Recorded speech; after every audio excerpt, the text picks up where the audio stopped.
एक बार एक राजा की सेवा से प्रसन्न होकर एक साधु ने उसे एक तावीज दिया और कहा कि राजन, इसे अपने गले में डाल लो और जिंदगी में कभी ऐसी परिस्थिति आए कि जब तुम्हें लगे कि बस अब तो सब खत्म होने वाला है, परेशानी के भंवर में अपने को फंसा पाओ, कोई प्रकाश की किरण नजर ना आ रही हो, हर तरफ निराशा और हताशा हो, तब तुम इस तावीज को खोलकर इसमें रखे कागज को पढ़ना, उससे पहले नहीं। राजा ने वो तावीज अपने गले में पहन लिया। एक बार राजा अपने सैनिकों के साथ शिकार करने घने जंगल में गया। एक शेर का पीछा करते करते राजा अपने सैनिकों से अलग हो गया और दुश्मन राजा की सीमा में प्रवेश कर गया। घना जंगल और सांझ का समय।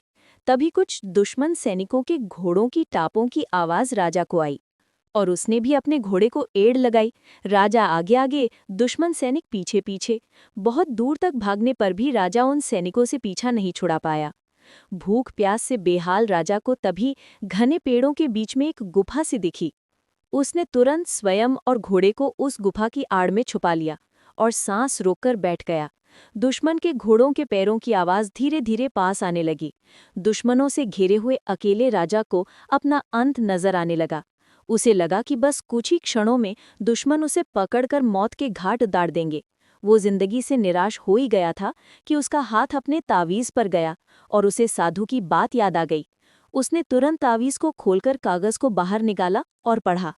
उस पर्ची पर लिखा था, यह भी कट जाएगा। राजा को अचानक ही जैसे घोर अंधकार में एक ज्योति की किरण दिखी, डूबते को जैसे कोई सहारा मिला।